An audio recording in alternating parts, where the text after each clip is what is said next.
Assalamualaikum warahmatullahi wabarakatuh. Waalaikumsalam warahmatullahi wabarakatuh. Bismillahirrahmanirrahim.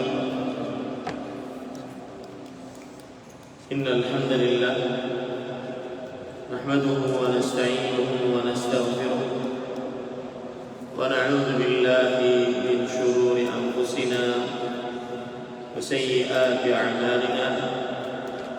من يهده الله فلا مضل له ومن يضلل فلا هادي له وأشهد أن لا إله إلا الله وحده لا شريك له وأشهد أن محمدا عبده ورسوله يا أيها الذين آمنوا اتقوا الله حق تقاته ولا تموتن إلا وأنتم مسلمون يا أيها الناس اتقوا ربكم الذي خلقكم من نفس واحدة وخلق منها زوجها وبث منهما رجالا كثيرا ونساء واتقوا الله الذي تساءلون به والأرحام إن الله كان عليكم رقيبا يا أيها الذين آمنوا اتقوا الله وقولوا قولا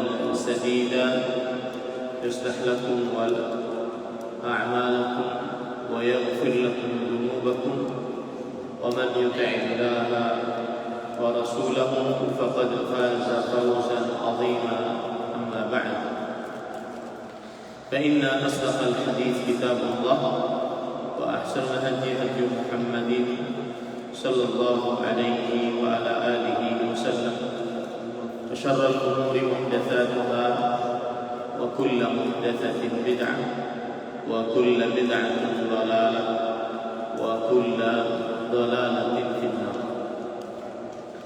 Alhamdulillah, kita bersyukur pada Allah Subhanahu wa taala pada hari ini, hari Senin 27 Jumadil Ula 1442 Hijriah, kita dimudahkan oleh Allah Subhanahu wa taala untuk kembali duduk bersama di Masjid Umar bin Khattab, pesantren Intan Ilmu Barito Kuala, Kalimantan Selatan, di dalam kajian rutin setiap Senin malam Selasa membaca kitab Minhajul Firqatin Najiyah wa Ta'ifah Al-Mansurah yang sudah diterjemahkan dalam bahasa Indonesia, golongan yang selamat, yang ditulis oleh Fadilatul Syekh Muhammad bin Jamil Zain rahimahullah ta'ala. Salawat dan salam semoga selalu Allah berikan kepada Nabi kita Muhammad sallallahu alaihi wa ala alihi wasallam, pada keluarga beliau, para sahabat, serta orang-orang yang mengikuti beliau sampai hari kiamat. Dengan nama-nama Allah yang husna dan sifat-sifatnya yang mulia, kita berdoa, Allahumma inna nas'aluka ilman nafi'an wa rizqan thayyiban wa amalan mutaqabbalan. Wahai Allah, sesungguhnya kami mohon kepada Engkau ilmu yang bermanfaat, rezeki yang baik, dan amal yang diterima. Allahumma amin.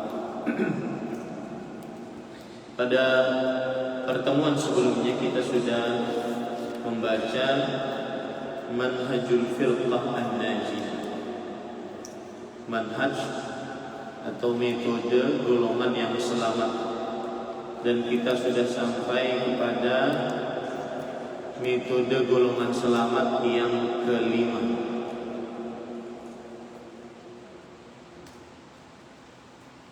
yaitu orang-orang yang selamat masuk surga, jauh dari api neraka, adalah orang-orang yang menghidupkan sunnah Rasul Sallallahu Alaihi Wasallam, atau disebut dengan orang-orang apa? Asik. Bahasa Arabnya apa? gharib dalam bentuk jamak atau plural ghuraba. Gharib asing, satu orang. Kalau lebih dari dua, ghuraba. Maka termasuk metode yang selamat adalah orang-orang yang ghuraba. Pada pertemuan sebelumnya kita sudah menyebutkan bahwa Rasulullah SAW bersabda, innal Islam bada'a ghariban. Sesungguhnya Islam dimulai pada permulaannya adalah asing. Apa makna asing? Islam pada permulaannya adalah asing. Apa makna asing? Nah, adil.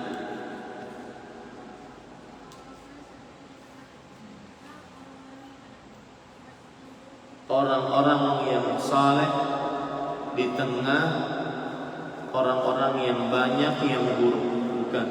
Islam pada permulaannya asing, Adrian. Orang-orang yang tetap berbuat baik ketika manusia dosa. Enggak. Islam pada permulaannya asing. Nah, Fabian.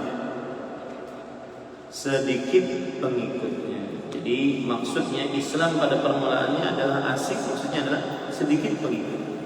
Pada waktu itu cuma Nabi, Khadijah, Ali bin Abi Thalib, Abu Bakar As-Siddiq, Abdullah bin Mas'ud, sedikit sekali. Kemudian dan akan kembali menjadi asing pada seperti permulaannya. Apa maksud asing kedua? Nah, Rafi'ullah. Sedikit yang mengamalkan. Ada penafsiran lain yang saya sebutkan tadi, Irwan Syah.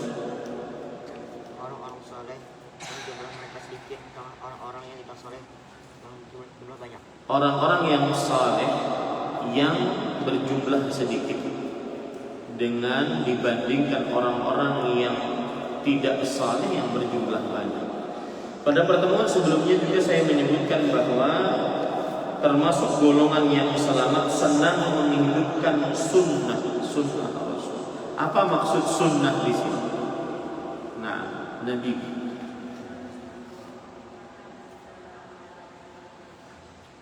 Ajaran Rasulullah Sallallahu Alaihi Wasallam seluruh, bukan hanya ajaran yang berkaitan dengan amaliyah yang hukumnya sunnah, tetapi seluruh ajaran Rasul, baik yang wajib ataupun yang sunnah. Maka kalau ingin selamat masuk ke dalam surga, jauh dari api neraka, maka metodenya adalah orang-orang yang mengerjakan sunnah Rasul di mana-mana, baik yang berkaitan dengan akidah, keyakinan hati, atau yang berkaitan dengan ibadah praktis, sholat, puasa, zakat, haji, harus sesuai dengan sunnah Rasulullah SAW.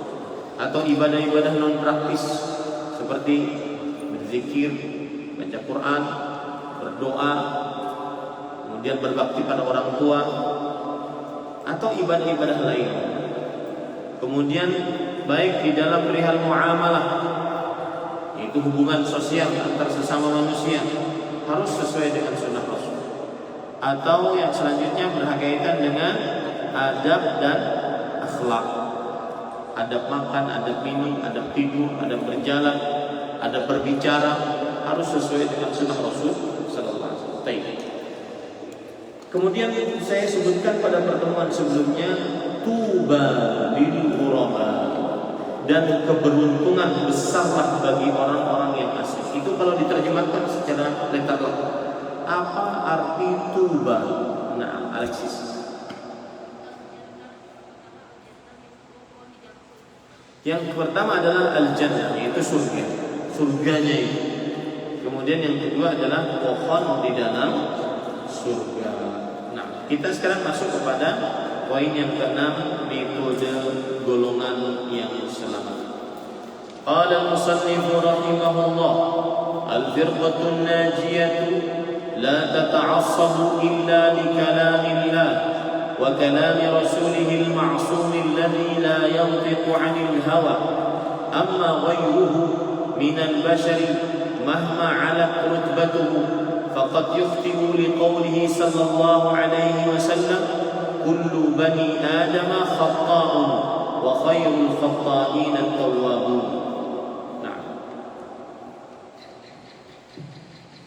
Keenam, golongan yang selamat tidak fanatik kecuali kepada firman Allah dan sabda Rasulnya yang maksum, yang berbicara tidak berdasarkan hawa nafsu. Baik, para ikhwah yang dirahmati oleh Allah Subhanahu wa taala, di sini golongan yang selamat adalah tidak fanatik. Apa arti fanatik? Fanatik artinya adalah teramat kuat mengikuti tanpa tahu sebab. Fanatik artinya teramat kuat mengikuti tanpa tahu sebab. Fanatik artinya teramat kuat. Saya keliru. Fanatik artinya teramat kuat terhadap sebuah ajaran. Fanatik artinya teramat kuat terhadap sebuah ajaran.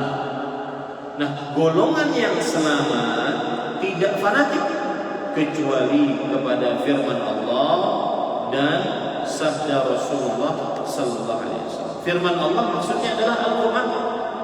Sabda Rasul sallallahu alaihi wasallam adalah maksudnya hadis Rasul sallallahu alaihi wasallam. Apa arti fanatik tadi?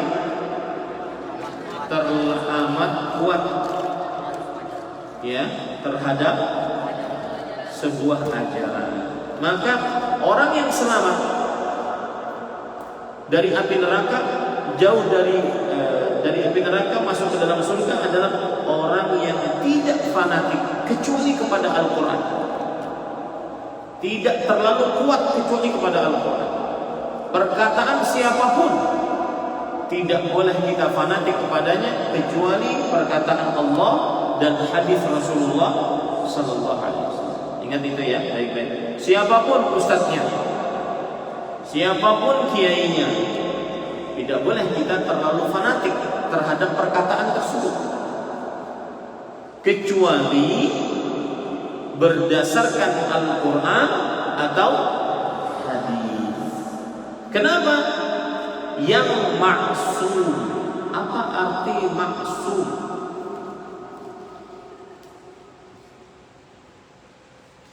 Para ikhwan yang dirahmati oleh Allah Subhanahu wa taala, maksum artinya adalah terpelihara dari dosa dan kesalahan. Kenapa kita hanya fanatik terhadap Al-Quran dan hadis? Karena terpelihara dari kesalahan. Jadi Al-Quran tidak pernah salah. Al-Quran tidak pernah salah. Hal ini sebagaimana disebutkan oleh Allah. Catat dalilnya. Surat Fussilat ayat 41-42. Surat Fussilat ayat 41-42. Karena Al-Quran tidak pernah salah. Adapun manusia bisa salah. Firman Allah tidak pernah ada kesalahan. Allah berfirman di dalam Al-Quran surat Fussilat ayat 41-42. Wa innahu lakitabun aziz la ya'tihi al-batilu min bayni yadayhi wala min khalfihi tanzilun min hakimin hamid.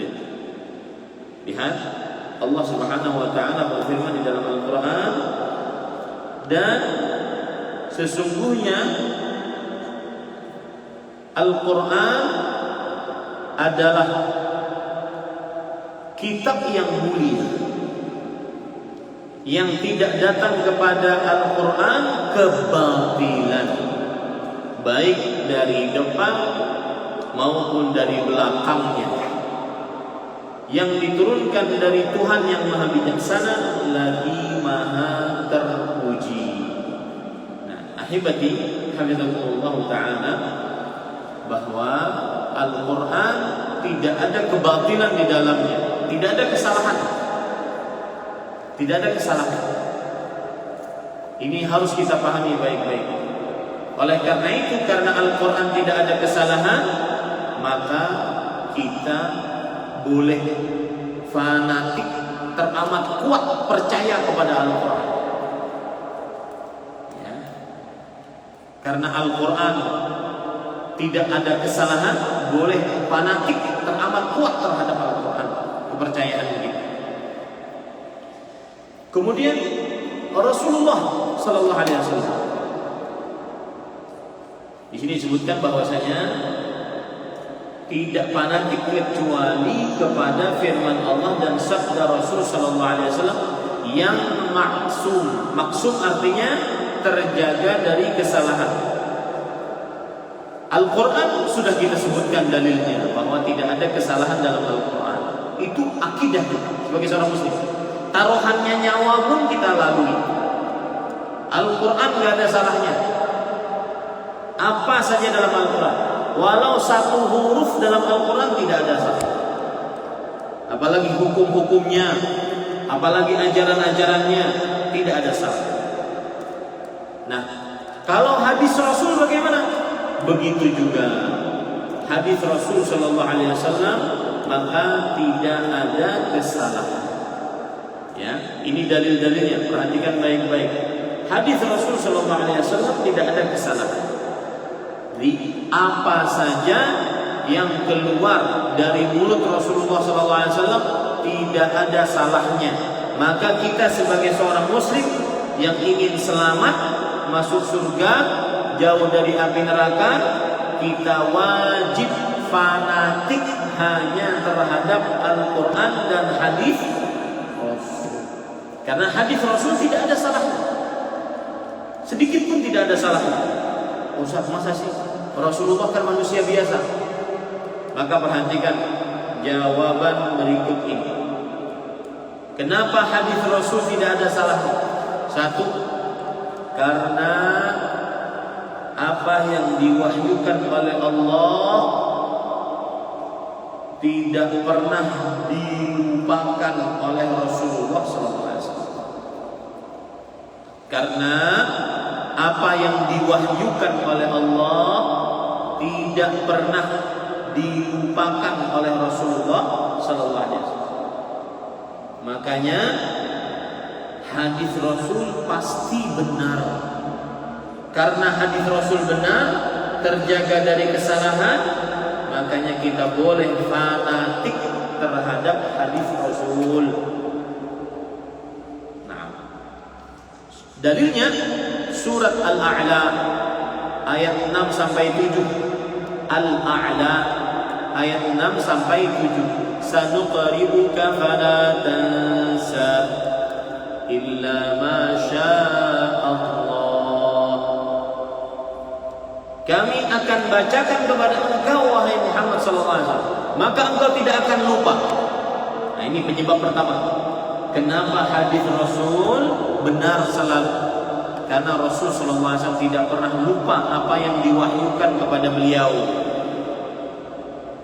Karena Rasul sallallahu alaihi wasallam tidak pernah lupa apa yang diwahyukan kepada beliau. Kemudian, ahibati habibakumullah. Sebab yang kedua, Allah menjamin bahwa apa yang diwahyukan oleh Allah kepada Rasulullah terkumpul di dalam dada Rasulullah. Saya ulangi. Kenapa kita boleh fanatik terhadap hadis Rasul? Karena hadis Rasul adalah benar, tidak pernah salah. Kenapa tidak pernah salah? Karena apa yang diwahyukan oleh Allah, terkumpul dalam dada Rasulullah, dijamin oleh Allah Subhanahu wa taala. Apa yang diwahyukan oleh oleh Allah kepada Rasulullah SAW terkumpul dalam dada Rasulullah Sallallahu Alaihi Wasallam. Ya. Kemudian sebab yang ketiga, Kenapa kita boleh fanatik terhadap hadis Rasul? Karena hadis Rasul adalah wahyu yang diwahyukan oleh Allah Subhanahu wa taala. Sebab yang ketiga adalah karena Rasulullah SAW sudah menyampaikan secara sempurna wahyu dari Allah. Sudah menyampaikan secara sempurna wahyu dari Allah. Hanya kita boleh fanatik kepada hadis Rasul. Karena hadis Rasul pasti benar. Tidak ada yang tertinggal. Semua wahyu dari Allah disampaikan oleh Rasulullah SAW dengan sempurna. Dalilnya surat Al-Maidah ayat 67. Dalilnya surat Al-Maidah ayat 67. Allah berfirman, "Ya ayyuhar rasul balligh ma unzila ilayka min rabbik wa in lam taf'al fama ballaghta risalatah." Wahai Rasul, sampaikan seluruh yang diwahyukan kepadamu. Artinya, ini perintah Allah. Kalau kamu tidak menyampaikannya, maka engkau berarti belum menyampaikan risalahmu. Menunjukkan bahwasanya Rasulullah SAW sudah menyampaikan seluruh wahyu. Makanya, ketika haji wada, haji terakhir, Rasulullah SAW berkhutbah di hadapan para sahabatnya. Kemudian beliau mengatakan, Allahumma fashhad, ya Allah saksikan aku sudah sampaikan. Allahumma fashhad, ya Allah saksikan aku sudah sampaikan. Ini sebab yang ketiga. Kenapa wajib fanatik hanya terhadap hadis Rasul? Karena hadis Rasul benar adanya, terjaga dari kesalahan. Sebab yang pertama apa? Allah membuat Nabi Muhammad SAW tidak pernah lupa terhadap wahyu. Yang kedua, Allah mengumpulkan wahyu di dalam dada siapa? Rasulullah SAW. Yang ketiga apa? Barusan tadi Rasulullah sudah menyampaikan seluruh wahyu dari Allah. Yang keempat, kenapa kita wajib untuk fanatik hanya kepada hadis Rasul? Karena hadis Rasul ma'sum. Sebab yang keempat adalah karena Rasulullah Sallallahu Alaihi Wasallam tidak berbicara walau sepatah kata pun dari hawa nafsu, kecuali itu adalah wahyu yang diwahyukan oleh Allah Subhanahu wa taala. Karena Rasulullah SAW tidak berbicara dari hawa nafsu, kecuali itu wahyu yang diwahyukan oleh Allah Subhanahu wa taala. Apapun itu, ya, apapun itu, Rasulullah SAW tidak berbicara dari wahyu yang diwahyukan oleh Allah Subhanahu wa taala, kecuali dari wahyu yang diwahyukan oleh Allah Subhanahu wa taala. Tidak berbicara dari hawa nafsu. Tidak berbicara dari hawa nafsu. Apa dalilnya? Surat An-Najm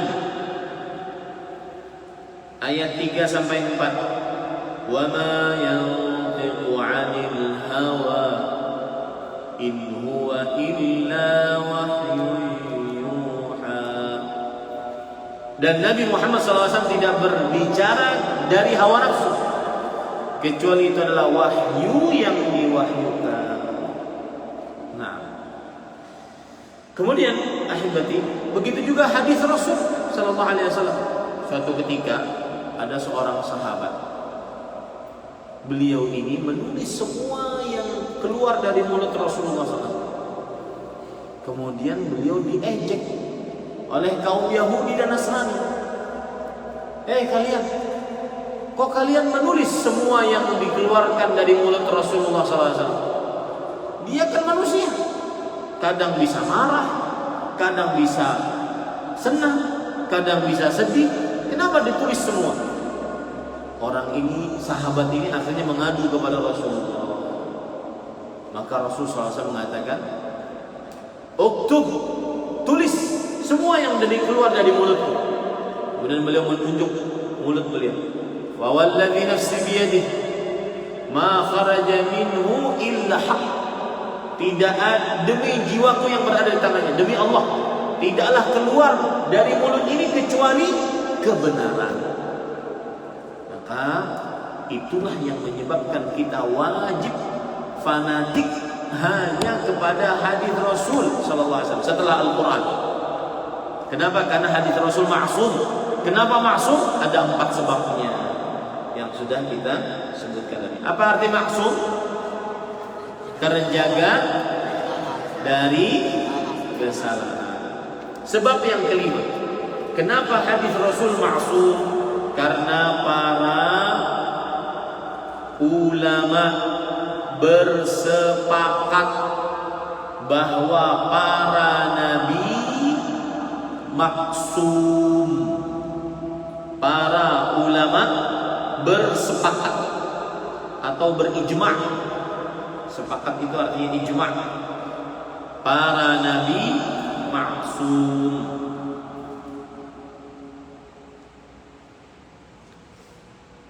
Lihat perkataan seorang ulama Islam abad ke-8 Hijriah, Syekhul Islam Ibnu Taimiyah rahimahullah.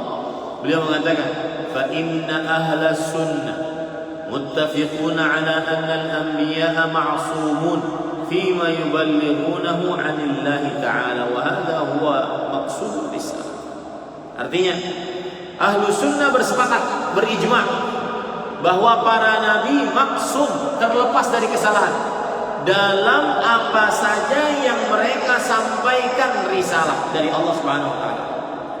Karena kalau salah gimana? Alif lam mim zalikal kitabul la raiba fihi hudal lil muttaqin. Ternyata itu salah. Rasul sallallahu alaihi wasallam salah hafal. Nah, ini nanti bahaya. Artinya Al-Quran yang kita pegang, yang kita baca selama ini berarti ada salahnya. Makanya dalil yang kelima bahwa hadis maksum, bebas dari kesalahan, bahwa para ulama ahlu sunnah bersepakat, berijma' para nabi maksum. Apa arti maksum? Terjaga dari kesalahan, terutama yang beliau sampaikan sebagai risalah.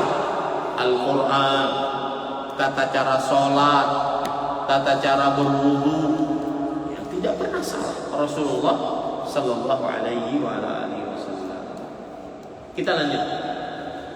Yang berbicara tidak berdasarkan hawa nafsu. Nah, ini sudah saya sebutkan tadi. Hadis Rasul sallallahu alaihi wasallam maksud. Karena Nabi Muhammad SAW tidak pernah berbicara melalui hawa nafsu, kecuali itulah wahyu yang diwahyukan oleh Allah Subhanahu wa taala. Adapun manusia selainnya, betapapun tinggi derajatnya, lihat, siapapun dia, hafal Quran, hafal hadis, hafal perkataan-perkataan para ulama, betapapun tinggi derajatnya, betapapun soleh dia, terkadang ia melakukan kesalahan. Makanya perkataannya kadang salah. Kalau manusia biasa, maka kita tidak boleh fanatik terhadap siapapun, kecuali terhadap Al-Quran dan apa? Hadis Rasul. Manusia siapapun pernah salah, ya.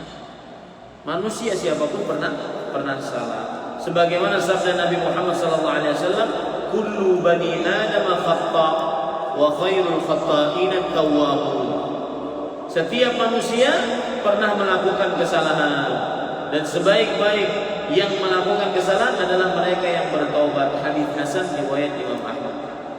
Kemudian para ikhwan yang dirahmati oleh Allah Subhanahu wa taala, Imam Malik rahimahullah ta'ala berkata, tidak seorang pun sesudah Nabi Muhammad SAW, melainkan ucapannya diambil atau ditinggalkan, maksudnya ditolak, kecuali Nabi Muhammad SAW yang ucapannya selalu diambil dan diterima. Artinya siapapun manusianya, sekolahnya tinggi seberapapun, doktor, profesor, pasti ada salah. Yang tidak pernah salah siapa? Rasulullah SAW. Makanya kita tidak boleh terlalu fanatik terhadap seorang ulama. Wah, saya pokoknya ambil pendapat ini saja. Kenapa? Kenapa tidak boleh fanatik? Karena tidak apa? Maksum, tidak terjaga dari kesalahan. Ya. Nah, ini adalah poin yang ke-6. Ya, para ikhwan dirahmati oleh Allah Subhanahu wa taala. Baik. Selanjutnya kita baca poin yang ke-7. Al-firqatun najiyah hum ahlul hadits alladziina qala Rasulullah sallallahu alaihi wa ala alihi wasallam fihi la tazalu ta'ifatun min ummati ظاهرين على الحق لا يضرهم من خذلهم حتى يأتي أمر الله رواه مسلم. وقال الشاعر أهل الحديث هم أهل النبي وإن لم يصحبوا نفسه أنفاسه صحبه. Nah,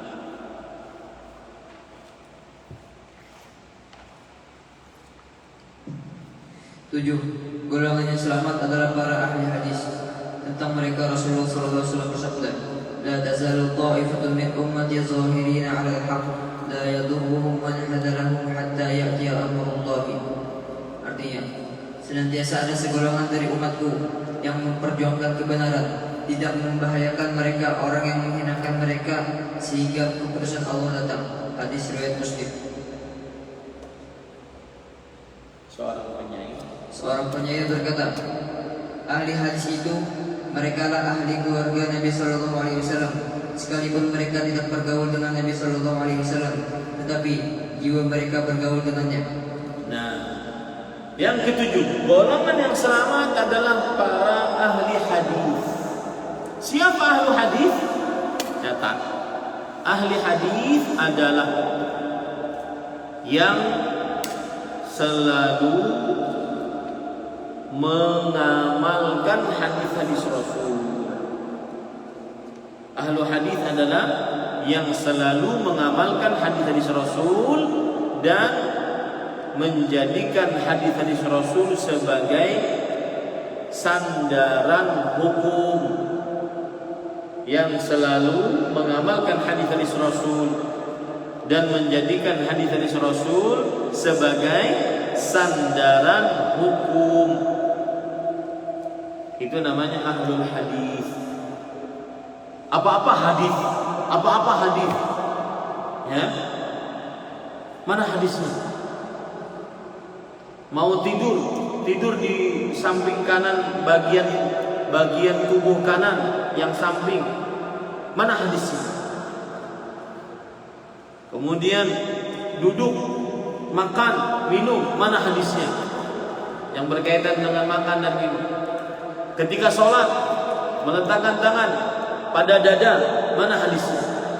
Terus seperti itu. Kemudian mengangkat sejajar dengan bahu, mana hadisnya? Mengangkat sejajar dengan telinga, mana hadisnya? Dan seterusnya seperti itu. Itu namanya ahlul hadis. Makanya ada perkataan menarik dari Imam Ahmad, beliau mengatakan, "Idza 'alimta sunnatan fa'mal biha walau marratan takun min ahli." Jika engkau mengetahui satu hadis, maka kerjakanlah walau sekali. Engkau akan menjadi ahli hadis. Jika engkau mengetahui satu hadis, maka kerjakanlah walau sekali. Ya, nah dia ada cerita menarik. Ada hadis Rasul SAW pernah jalan dengan sahabat. Jalan, lalu ada pohon. Lalu beliau berpisah. Bertemu lagi, kemudian salam. Jadi pas bertemu, assalamualaikum. Jalan, ketemu pohon, kemudian pisah, ketemu lagi, assalamualaikum. Itu sunnah Rasul. Maka mendengar hadis ini, kerjakan.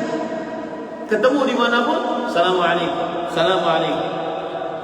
Ya. Setelah saya jelaskan ini, kalau ada santri yang ketemu saya tidak salah, saya suruh push up. Ya. Assalamualaikum. Jangan, Ustaz, ya. Assalamualaikum. Itu sunnah Rasul. Mengerjakan satu sunnah, maka dia menjadi ahli hadis. Apa-apa sunnah Rasul, apa-apa hadis.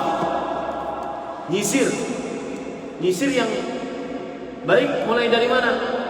Kanan. Mana hadisnya? Rasul sallallahu alaihi wasallam bersabda, "Kana yu'jibuhu tayammum fi sya'nihi kulli." Nabi Muhammad sallallahu alaihi wasallam sangat menyukai bagian kanan dalam setiap keadaan. Fi tarajjulihi, menyisirnya, wa tana'ulihi, memakai sendal, memakai baju, memakai celana. Ya. Wa fi tuhurihi, dan di dalam bersucinya, berwudu kanan dulu. Semua kehidupan kita selalu ukur mana hadisnya. Itu namanya yang disebut dengan ahlu hadis. Tentang mereka Rasulullah SAW bersabda, senantiasa ada segolongan dari umatku yang memperjuangkan kebenaran, tidak membahayakan mereka orang yang menghinakan mereka sehingga keputusan Allah datang. Maksudnya manusia mau mencela dia, saya tetap dengan hadis Rasul. Manusia mau membuli dia, saya tetap dengan hadis Rasul. Menghina, meremehkan, mengejek, saya tetap dengan hadis Rasul. Sampai datang keputusan Allah. Maksud keputusan Allah di sini adalah sampai datang hari kiamat. Catat ya. Keputusan Allah yang dimaksud adalah hari kiamat. Ya, sampai datang hari kiamat. Saya ingin bercerita, ada kisah Dajjal dengan seorang pemuda. Siapa yang pernah tahu? Dajjal dengan seorang pemuda. Dajjal dengan seorang pemuda di hari akhir kelak, di hari kiamat. Dajjal adalah salah satu tanda kiamat besar. Kalau sudah Dajjal keluar, berarti sebentar lagi kiamat. Dan pada saat itu manusia yang hidup pada saat itu manusia terburuk. Ya. Dan Dajjal bermata dua. Satu kanan begini, yang kiri keluar, belok. Jadi kalau seandainya digambarkan Dajjal mata satu itu salah.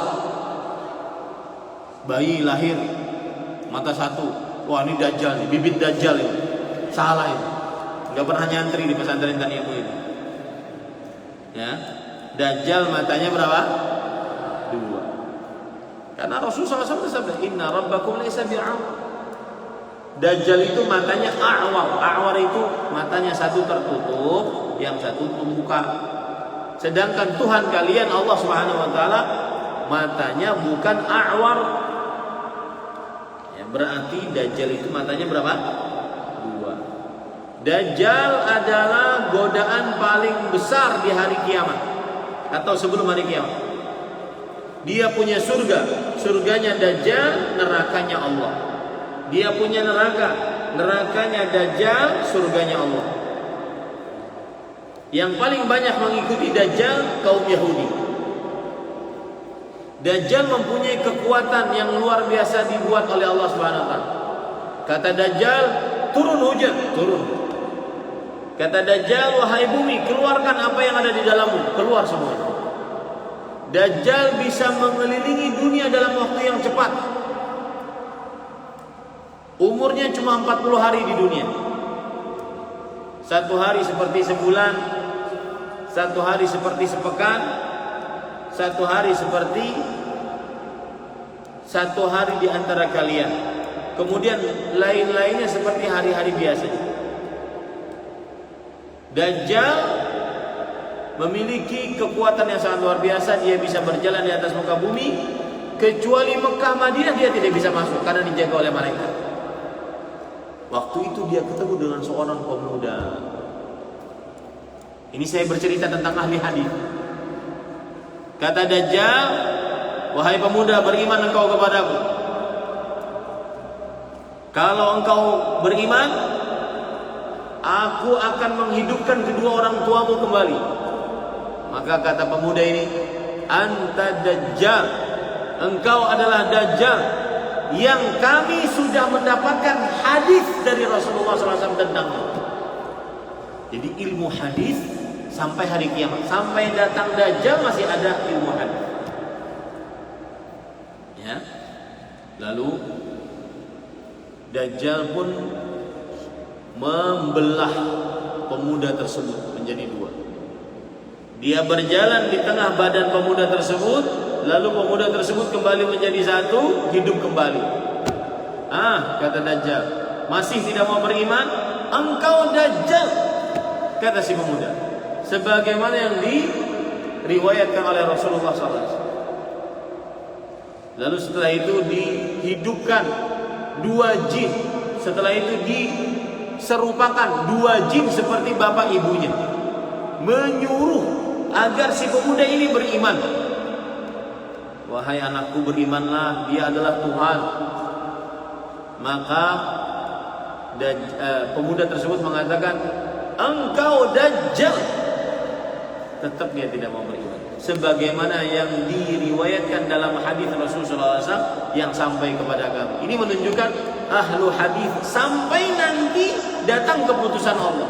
Apa arti keputusan Allah di sini? Hari kiamat. Seorang penyair berkata, ahli hadis mereka lah keluarga Nabi Muhammad SAW. Sekalipun mereka tidak pernah hidup bersama Rasulullah, tetapi jiwa mereka bergaul dengan Rasulullah SAW. Jadi dalam seluruh aspek hidup, dari mulai kita bangun tidur sampai bangun tidur kembali, harus seluruhnya sesuai dengan hadis Rasul. Ya, nah, itu golongan yang selamat. Kira-kira kalau lagi berteman bagaimana ya? Kira-kira mulutnya orang muslim itu bagaimana? Sopan, santun, apa kasar, suka melaknat atau tidak? Karena saya masih dengar nih beberapa santri pakai bahasa Banjar dan kata-katanya kotor, kasar lah. Ya, ini hati-hati, ini pelanggaran berat. Gonggong ikam nih, nah nggak boleh. Hati-hati, bahaya. Ya, itu namanya bukan sifat seorang mukmin. Rasulullah SAW bersabda, "Laisal mu'min bil-ta'an wal la'an wal fahsyil badhi." Orang beriman itu bukan orang yang suka mencaci, melaknat, berkata kasar, berkata kotor. Hati-hati. Baik. Adzan dulu, baru setelah itu kita pertanyaan. Wallahu a'lam. Sallallahu Nabi Muhammad walhamdulillahirabbil alamin. Nah.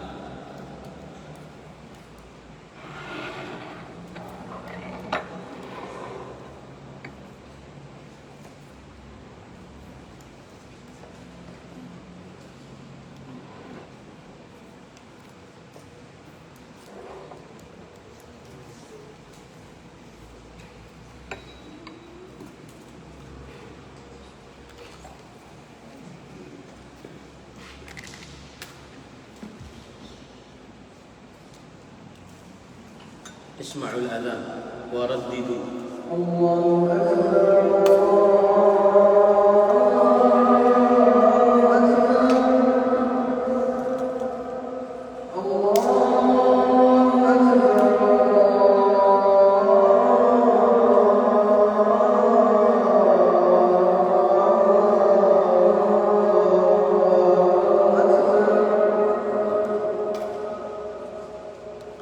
أشهد أن لا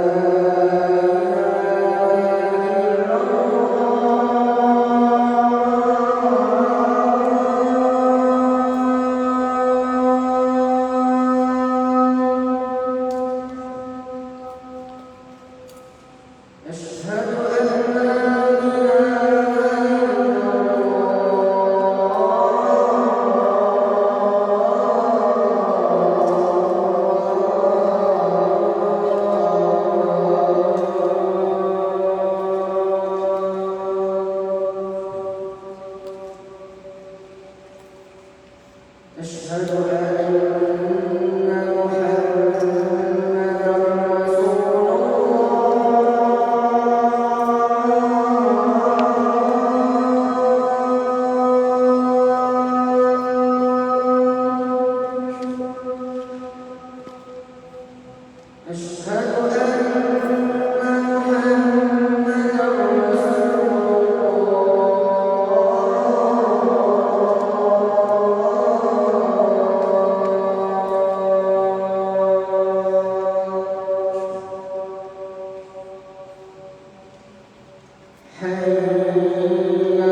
Nah, man yurid an yas'al.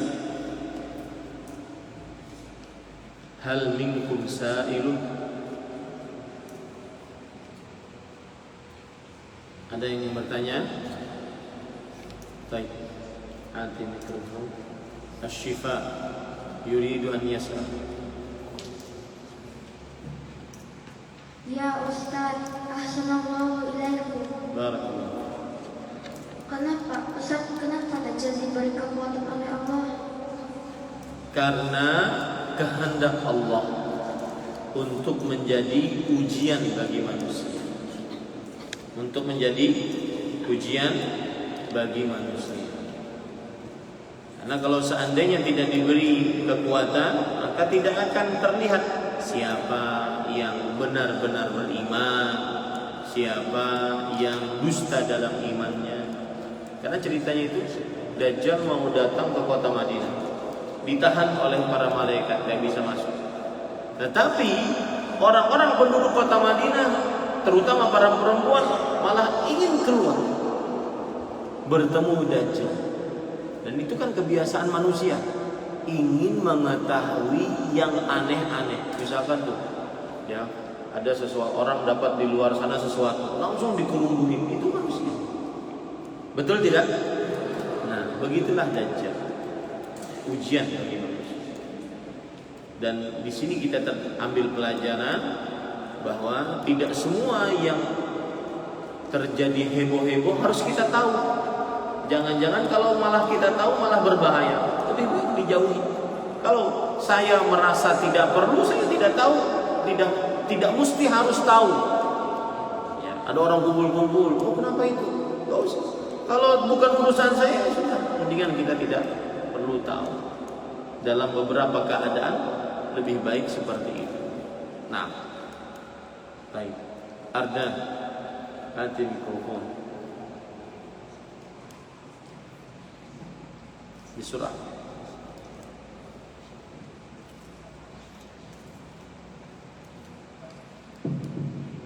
Ya Ustaz, assalamualaikum. Ustaz, ada nggak Ustaz gambaran orang yang mengatakan anta Dajjal itu anta Dajjal Ustaz? Ada gambaran orangnya? Tentang si Dajjal ini. Tentang orang yang menentang Dajjal tadi. Namanya siapa? Gambarannya bagaimana? Kalau kita tahu, emang Ardan mau ngapain? Kenalan. Pertanyaan yang tidak terlalu perlu kita ketahui jawabannya. Yang penting kita mempercayai bahwa nanti di akhir zaman ada pemuda yang seperti itu. Wallahu a'lam. Nah, tafadhal. Man Rafiq ala al-yamin. Surah. Ya Ustaz, Assalamualaikum warahmatullahi.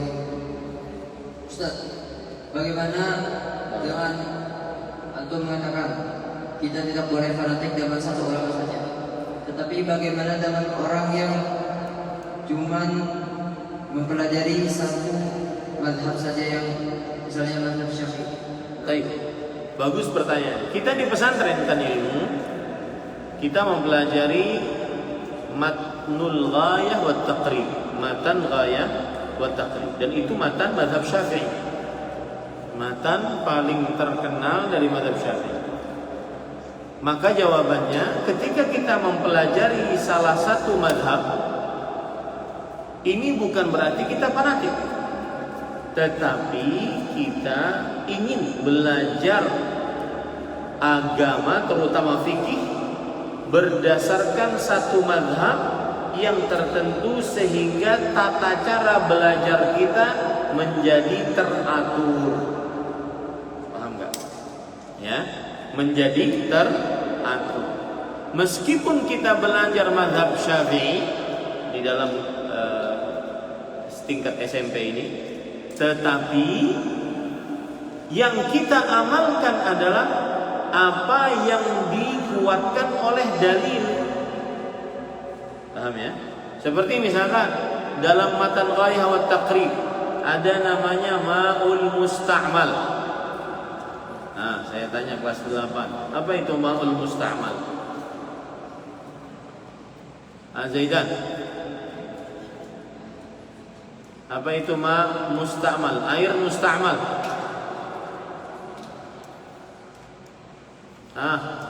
Fitri. Mahathir. Air musta'mal. Fadil. Air yang bisa digunakan. Apa air musta'mal? Mahathir. Air yang sudah dipakai. Air yang sudah dipakai, apa hukumnya? Sucikah? Mensucikankah? Suci. Mensucikan enggak? Suci dan tidak mensucikan. Suci bisa dipakai mensucikan enggak? Kelas 7 Habibi.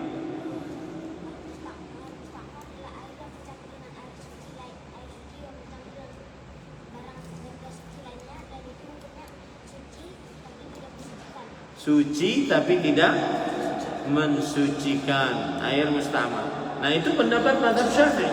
Air yang bercampur dengan barang suci lainnya, ya, itu pendapat mazhab Syafi'i. Suci dia, boleh dipakai untuk membersihkan sesuatu, boleh dipakai untuk diminum, tetapi tidak mensucikan. Artinya tidak boleh dipakai untuk berwudu, ya. Itu mazhab Syafi'i. Tetapi kita mengambil pendapat mazhab yang lain yang lebih dekat dengan dalil. Nah, begitu. Jadi, kenapa kita belajar mazhab? Untuk mudah mempelajari ilmu fikih. Karena di dalam mazhab itu sudah teratur bab-babnya sedemikian rupa. Paham ini? Man yurid an yasal. Farid. Abu Nasir. Saya sekarang memanggil Farid Abu Nasir. Kunyahnya Abu Nasir. Nah, yalah Abu Nasir. Nasir itu nama yang paling banyak di dalam Arab Saudi. Ya, nama yang salah satu nama yang disukai. Abu Nasir, yalah Abu Nasir. Ya Ustaz, assalamualaikum. Ustaz, di mana tempat Dajjal pertama kali muncul? Di mana tempat Dajjal pertama kali muncul? Dari timur. dari daerah timurnya dunia. Ada yang mengatakan dia dari Irak, ada yang mengatakan dia dari Iran. Belum bisa dipastikan daerah tertentu, tapi dari arah timurnya dunia. Paham? Nah, Adrian, tafadhol. Dua pertanyaan lagi. Nah. Ya Ustaz, Assalamualaikum warahmatullahi wabarakatuh. Ustaz, apa yang harus kita lakukan ketika bertemu Dajjal? Yang harus kita lakukan ketika bertemu Dajjal, maka jawabannya tidak boleh mempercayainya. Mungkin pertanyaan yang lebih penting untuk saat sekarang adalah apa yang harus kita lakukan agar terjaga dari godaan Dajjal. Jawabannya menghafal surat Al-Kahfi ayat 1 sampai 10, atau menghafal surat Al-Kahfi 10 ayat terakhir. Ayat 1 sampai 10 pertama atau 10 ayat terakhir dari surat Al-Kahfi. Tak, wallah habibi. Qabla al-akhir, as-sa'ilu qabla al-akhir. Ya Ustaz, assalamualaikum. Barakallahu. Ustaz, kalau misalkan tadi Al-Quran itu nggak pernah salah, tidak pernah salah. Tapi kalau misalkan dicetak ulang, biasanya habis itu salah. Kalau misalkan kita tidak tahu artinya itu, kitanya berdosa. Tidak. Semestinya pertanyaannya bukan begitu, yang lebih baik Habib. Kan Al-Quran tidak pernah salah, lalu dicetak ulang, kemudian salah cetak. Maka berarti apakah benar Al-Quran tidak pernah salah? Jawabannya adalah yang dimaksud Al-Quran tidak pernah salah adalah apa yang ada di dalam Al-Quran tidak pernah salah. Adapun cetakan salah kemudian merubah arti, itu berarti kesalahan tukang cetak. Dan ketika kita membacanya, kita tidak salah. Ya, kita tidak berdosa. Wallahu a'lam. Amin. Tafadhol.